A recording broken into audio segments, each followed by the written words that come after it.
Hello and welcome. On behalf of the National Eczema Association, I'd like to welcome you to our webinar Wednesday presentation, Eczema and Skin of Color, What You Need to Know by Andrew Alexis, MD, MPH.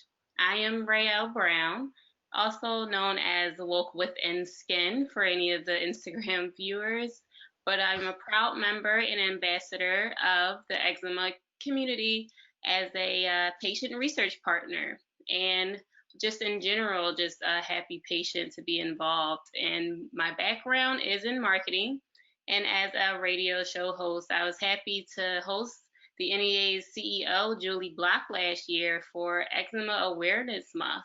And before we get started, I want to encourage you to join us in celebrating Eczema Awareness Month during October.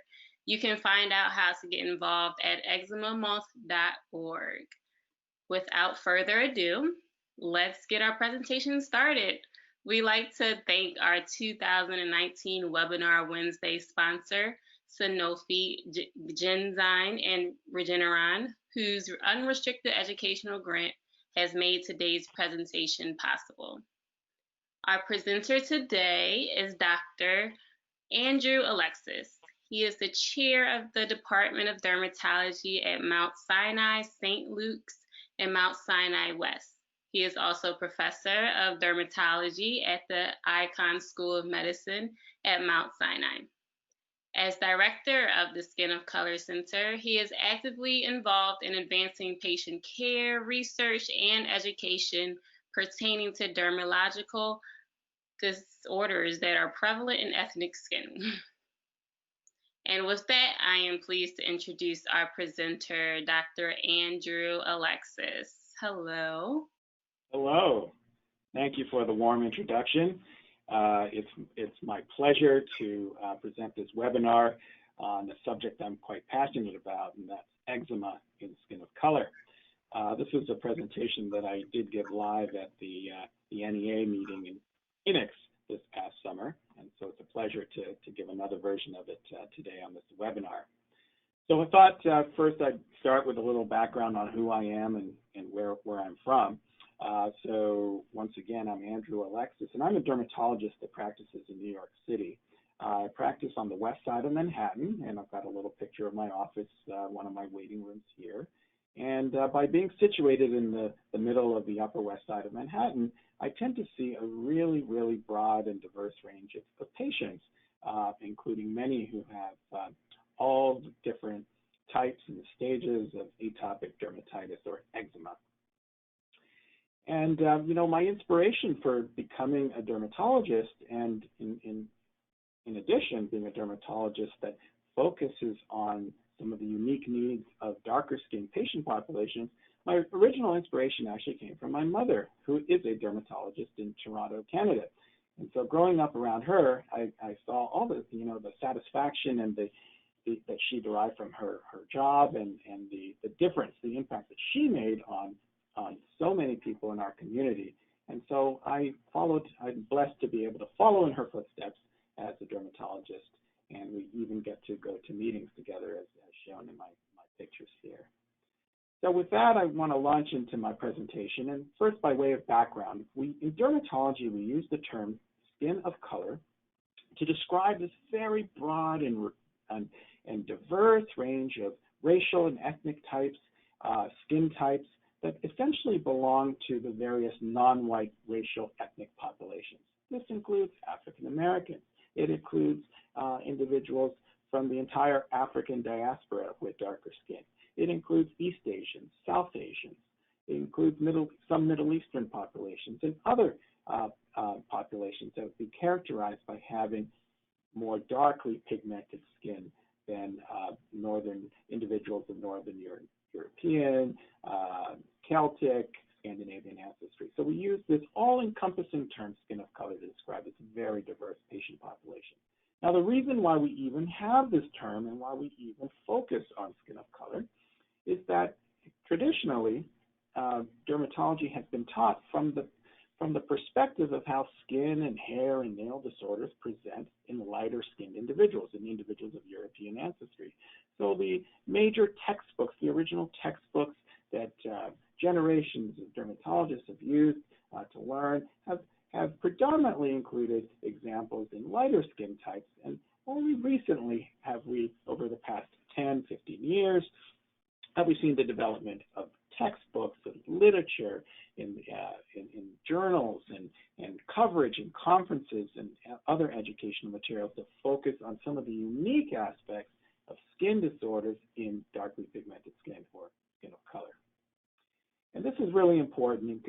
It's as important today as ever, because when we look at the demographics of the entire world's population, we see that already the majority of the world's population would be characterized as having skin of color, would be some range of the darkly pigmented skin types that are called skin of color.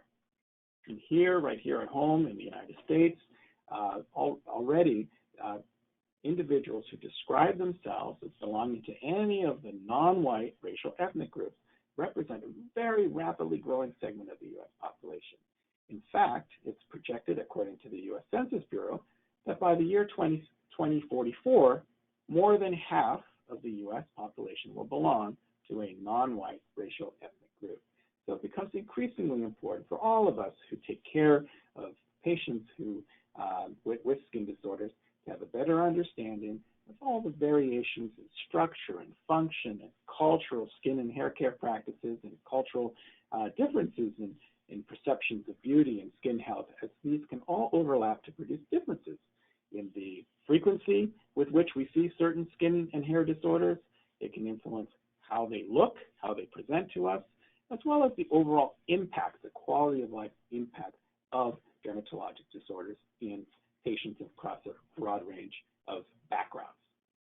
So with that as an introduction, let's get started and talk about specifically atopic dermatitis or eczema and what are some of the key differences in skin of color. First difference, when we look at the frequency of eczema in darker skin patient populations, look at the epidemiology, we see that there is a higher prevalence across multiple studies, higher prevalence of eczema or atopic dermatitis in African Americans, as well as others of African ancestry. I'll just show a couple of these studies to back it up. This is one study that from the United States looking at the prevalence of atopic dermatitis or eczema among U.S. children. And as you can see, the highest bar is the Black or African American patient population, showing that they had the highest prevalence of atopic dermatitis among U.S. children. Another way of looking at the impact of atopic dermatitis across different groups is looking at how frequently is the diagnosis of atopic dermatitis made in a healthcare setting.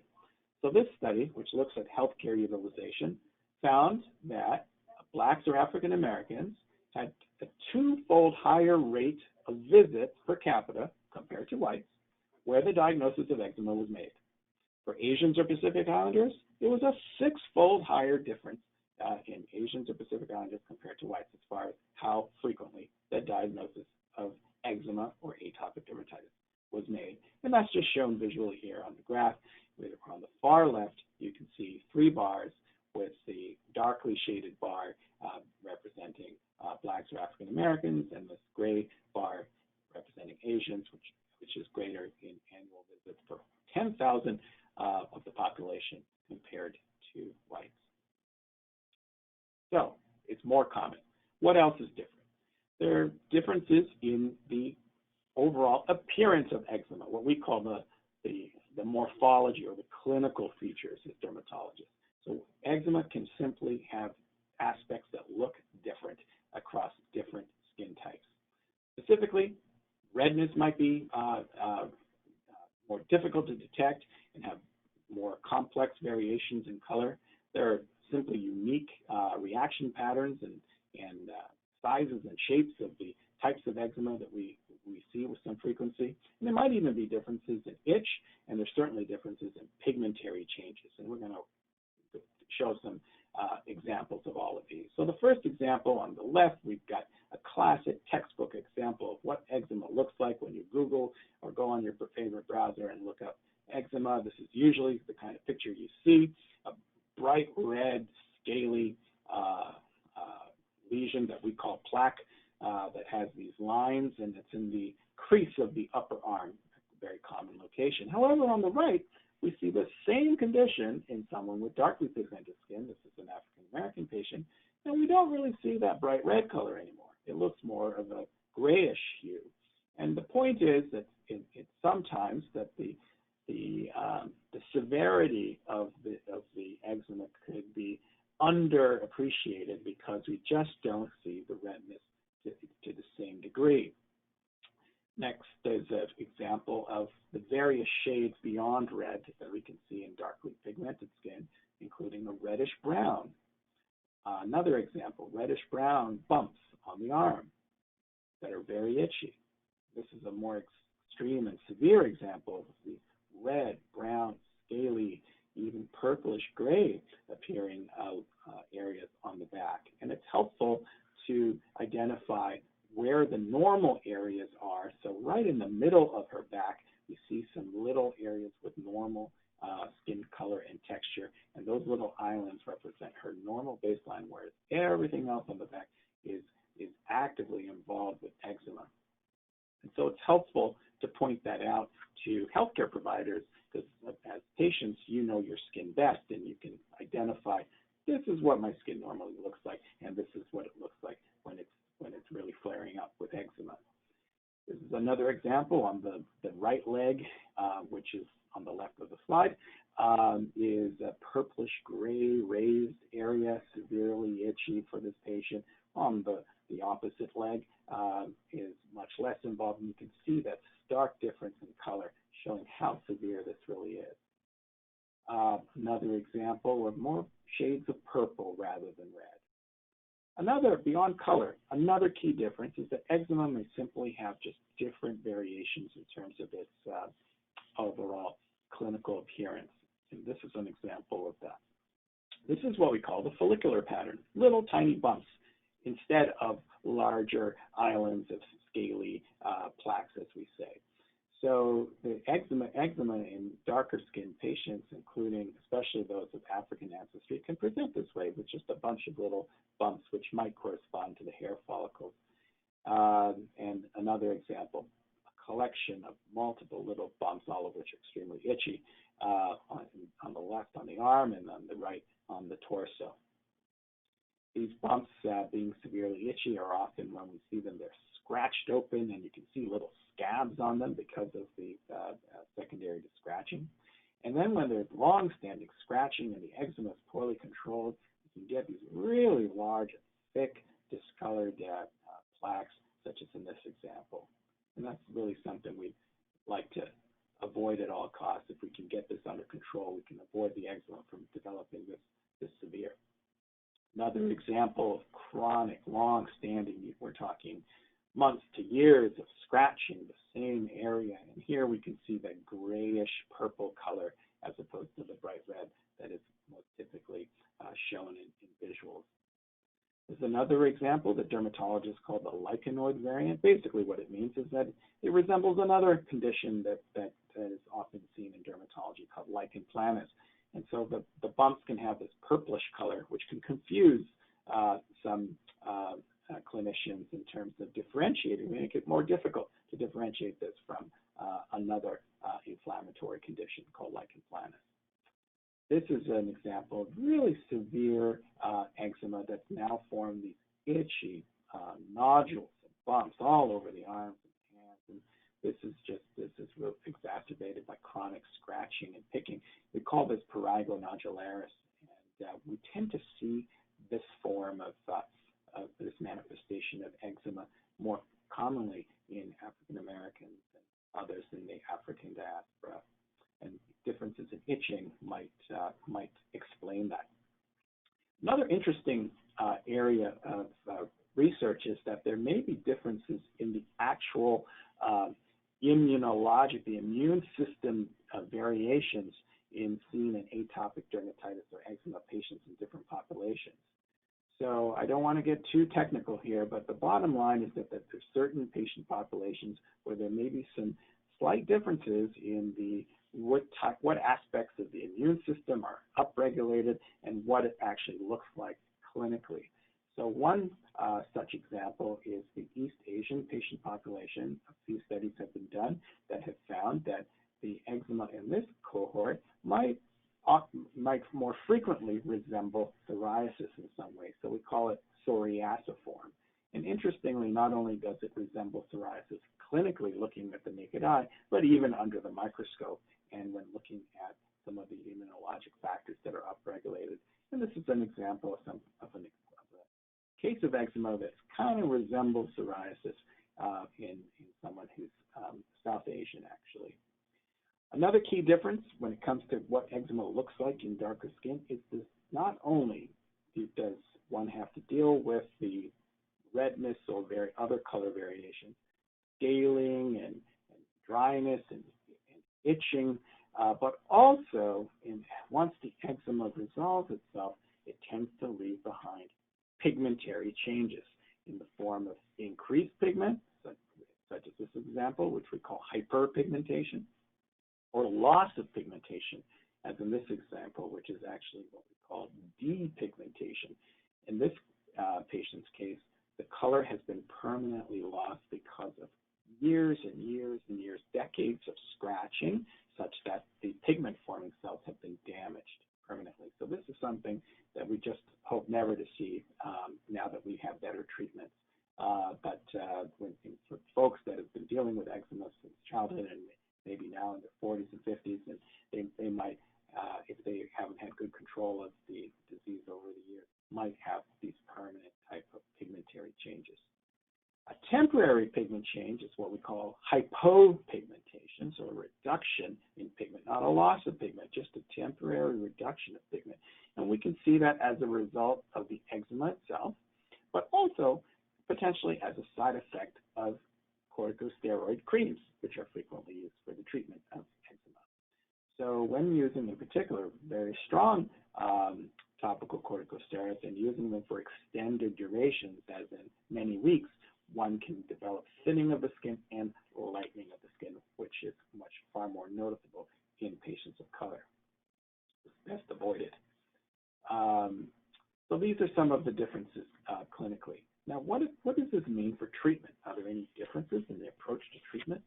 Well, based on these differences, in my opinion, that we need to be particularly careful with moisturization and avoiding dryness in what we call barrier dysfunction of the skin, and really be very mindful to aggressively control the inflammation and the itch associated with eczema in patients with skin of color, above and beyond our general patients, because of the additional risk of pigmentary changes, hyperpigmentation or hypopigmentation. So I think the better we can treat the condition with the available treatments we have today, better control of the itching, the moisturization, we may be able to reduce the risk and severity of these long-standing pigmentary changes that happen after the eczema resolves. So the rules that I live by are avoiding undertreatment. We want to prevent those long-term consequences. We want to use everything that we have available safely and effectively to target the multiple aspects of this condition, eczema. And when it comes to corticosteroids, trying to limit how long we use them. So the steroid creams, I like to limit them to 2 to 4 consecutive weeks max, and then shift over to non-corticosteroid therapies, and we'll talk about those. And then when it comes to protecting that skin barrier, i.e. moisturization, we'll talk about ways that we can do that better. So we are entering the golden age of managing eczema, in that for the first time we can specifically target key factors that we know are abnormal in the development of eczema. This includes blocking certain steps in the immune system, certain proteins called cytokines, such as IL-4 and IL-13, and a variety of other steps in the process using new therapies that can ultimately reduce eczema, reduce itch associated with eczema, and we're going to talk about what these are. So one of the newer non-steroid therapies that's come to the market is a topical ointment something we call a PDE4 inhibitor, but what is better known as crisaborole, or Eucrisa is the brand name. And what's nice about it is not only is it not a steroid, but it has been shown to be safe and effective for the treatment of eczema across a diverse range of patient populations. In fact, we looked at the effects in different racial ethnic groups and found no differences in safety between non-white and white patients in the study, as well as in Latino or non-Latino patients in the study. Also important was that we found no adverse events related to skin discoloration in the patients treated with this ointment called crisaborole or Eucrisa.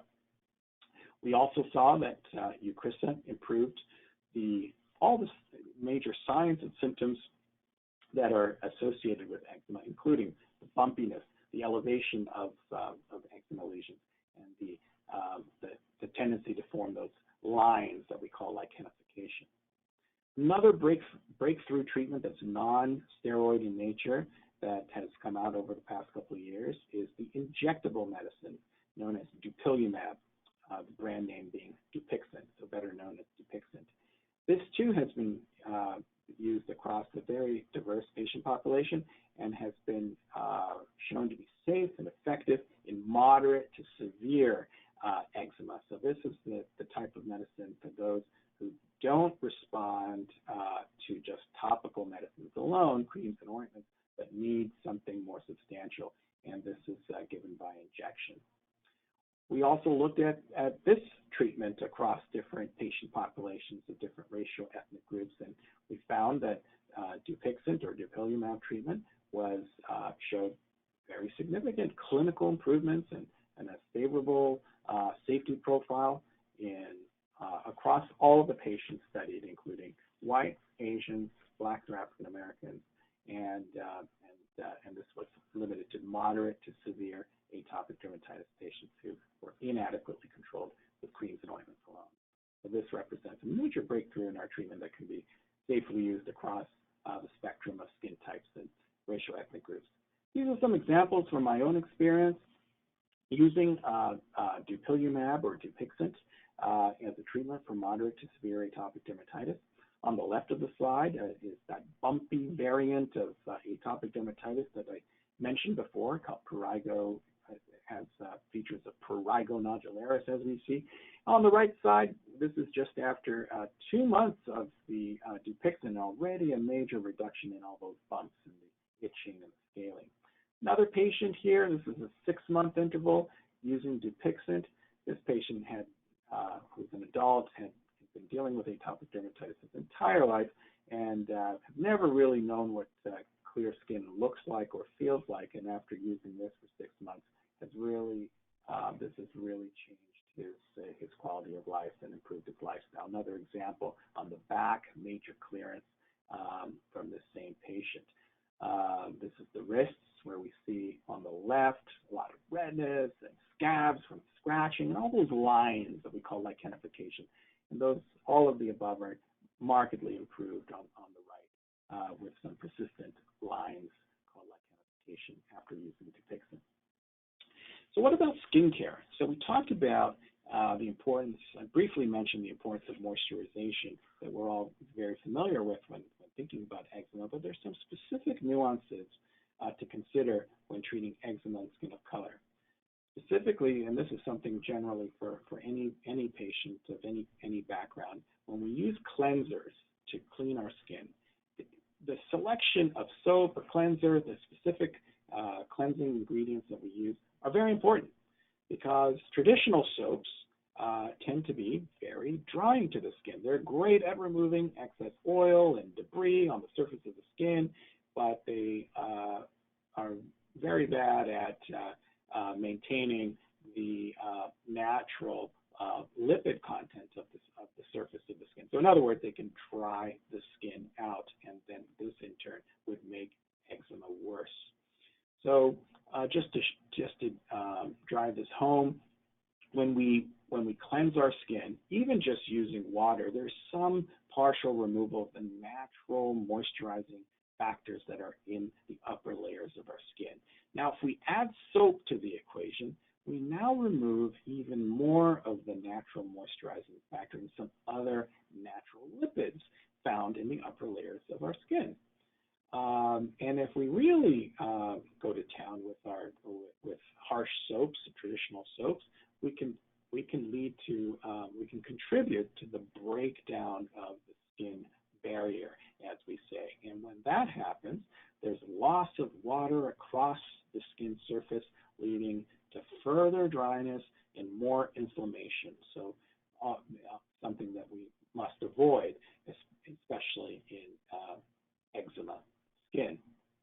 So when it comes to racial ethnic population nuances, there's some interesting studies that have shown that there may be differences in the amount of lipid content in different skin types. So specifically, studies that have looked at black skin versus white skin, so individuals of African ancestry with black skin, have been found to have a reduced ceramide content. Now, ceramide is an important lipid naturally found in the upper layers of the skin. You may be familiar with creams that actually have ceramides in them, but ceramide is naturally produced by the skin and is found in the upper layer. And it seems that from a couple different studies that African Americans and others with black skin of African ancestry tend to have fewer or a lower content of ceramide, the ceramide lipid in the upper layer of the skin, and that's shown in this study compared to Caucasians and East Asians.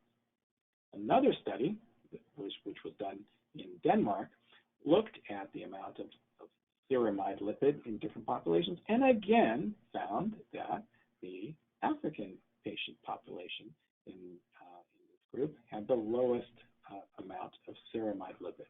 So this lower lipid rate lower lipid content might explain this tendency that we tend to observe for more severe dry skin in our African American patient population.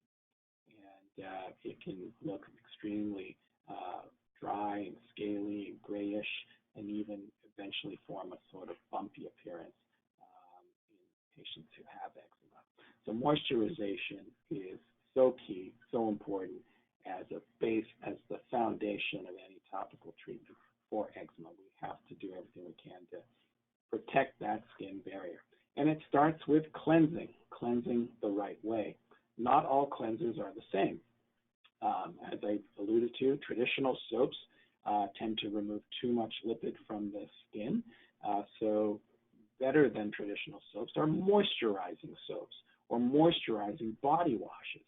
And this is a study from one such moisturizing body wash that found that using this alone resulted in improvement in the appearance of dryness. On the left is some slight dryness that you can see visually. On the right, this is after using that moisturizing cleanser, even without moisturizer.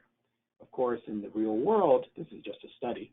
In the real world, it would be recommended to use a moisturizing soap or liquid cleanser, like in this example, followed by a leave-on moisturizer. You wouldn't just use the cleanser. But it just goes to show that the power, the efficacy of moisturizing cleansers that are on the market. And so we can strike that balance between cleansing the skin, but not over-drying it and removing the natural lipids off the skin surface. If we pick our cleansing, if we pick our body wash or moisturizing soap carefully. So the last thing I wanted to cover was something that I end up seeing a lot in my office, and that is, and patients ask me all the time, well, what about natural treatments? And, I hear all of these prescription treatments that you're recommending, but doctor, do you have anything natural? And while there certainly are some natural remedies that might be helpful for the skin, I just wanted to emphasize that just because something is natural doesn't necessarily mean that it's risk-free, because we do indeed see some significant allergic reactions to a whole variety of things that would be considered natural or maybe marketed as such on the label. So, for example, we can see allergic reactions to many things on the market, including tea tree, coconut oil, all sorts of marketed natural products that might also have fragrance in it that are common sensitizers to the skin. So just a word of caution that not all products labeled as natural are necessarily good for sensitive skin. And so basically, the message is to consult with your dermatologist or other healthcare provider for guidance on best moisturizers and cleansers for caring for your skin, because not everything that seems to be natural and safe may be without risk. So putting it all together, I hope that I've given you a helpful overview of how eczema differs in patients with skin of color. Most notably, is in prevalence. It's more common in African Americans. The appearance is different, including the color and some of the sizes and shape and overall appearance of the eczema lesions. Moisturization is so key, as it would be with anyone with eczema, but it's particularly important given that there may be a tendency for even drier skin in individuals of African ancestry. So the liberal use of moisturizers after a short, as in less than 10 minute, warm rather than hot water shower or bath, using a moisturizing cleanser or moisturizing soap is key in skincare. We want to avoid undertreatment or delays in treatment of eczema, because the less we control this long-term condition, the more likely we are to get pigmentary changes, either hyperpigmentation or reduction in pigmentation, and even permanent scarring if it's not well controlled. So getting diagnosed and treated early and treated over the long term is the key to success when managing eczema and skin of color. For more information on the subject, there is a lot of this content is available online in an article that we published a year ago, and it's available on the National Eczema Association website. So I think now we have time for questions. Oh, thank you, Dr. Alexis. It's such an educational and informative presentation. I've learned so much, and I will definitely be taking a lot of this home for myself. Now, it's time for questions, and so what we have here for Dr. Alexis to answer, it says here, our first question is, why does the skin get reddish brown, ashy before or after severe flaking flares? And she noted that I'm skin type 3-4 on the Fitzpatrick scale. Okay, yeah, so this question really highlights some of the key concepts that we covered in the presentation, in that when one has a background of skin of color, so increased pigment in skin, when the skin gets inflamed, it looks like red in the background of very lightly pigmented skin, ends up having shades of brown, reddish brown, and purple, gray sometimes, depending on the background skin tone. So it's basically the optical effect, the visual effect of having a background of more melanin in the upper layer of the skin. So what you're describing there is actually normal features of eczema in skin of color. And so I'm glad you asked that question, and it's just something to recognize as just part of how eczema presents differently in skin of color. Oh, yeah. Okay. Thank you. Our next question here, it says, I have severe hypopigmentation, but it seems to clear up when I spend time at the beach, in the sun, and salt water. Is this simply because tanning evens out my skin? Is it safe? Okay, so thanks for your question. This too highlights another message from the talk, in that when eczema presents in skin of color, after the eczema clears up, leave behind a dark spot or a light spot. So you're describing a light spot or hypopigmentation, and as long as that eczema has completely resolved and is under control, that light spot is going to gradually return back to your normal skin tone even with no further treatment. Now, if you add sunlight, like you mentioned, with sun exposure, yes, that would speed up the return of the normal pigment, and that's what's happening there. Now, would I recommend going out into the sun in order to even out the skin?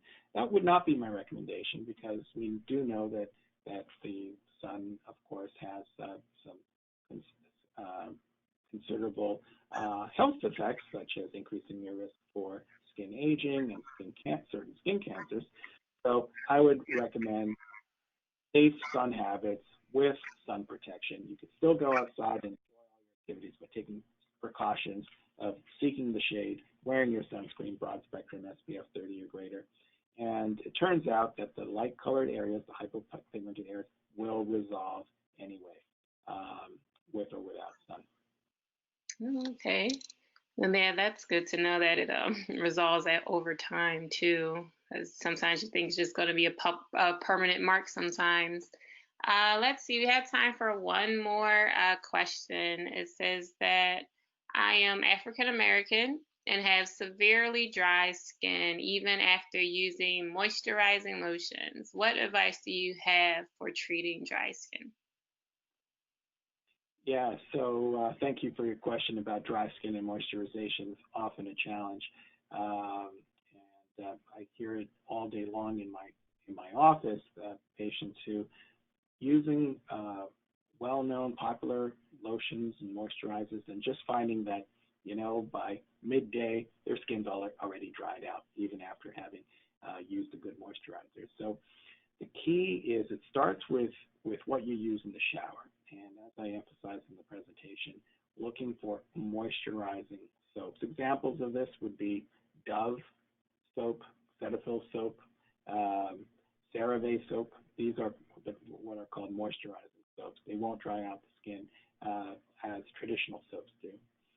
On the other hand, for those that prefer liquid cleansers, the same brands, Cetaphil, Dove, CeraVe, Eucerin, and others, make liquid soaps or cleansers that are moisturizing in nature. In other words, not only do they have ingredients that help remove the dirt and debris and a little bit of surface oil, but then they have moisturizing ingredients built in to counteract the effect of the cleanser. Immediately after the shower or bath, you want to apply your moisturizing cream or lotion. I personally prefer creams. They are thicker. They tend to be more effective. They do take a little bit of more work to rub in, but they tend to lock in and seal the moisture on your skin better than lotion as a general rule. And you want to use those liberally from head to toe or neck to toe immediately after you get out of the shower. If you decide to wait and not do it immediately after, what happens is you're allowing more water to evaporate off the surface of your skin. So you want to do it right after you get out of the shower or bath to seal in that moisture. And I recommend just dab drying the skin, not drying it completely with the towel before putting on your moisturizer to allow you to seal in that moisturizer. So I hope that these bathing and moisture tips will help you manage your dry skin better. All right. Yeah, those are all great answers. Thank you. And thank you again, Dr. Alexis, for helping us better understand eczema and skin of color.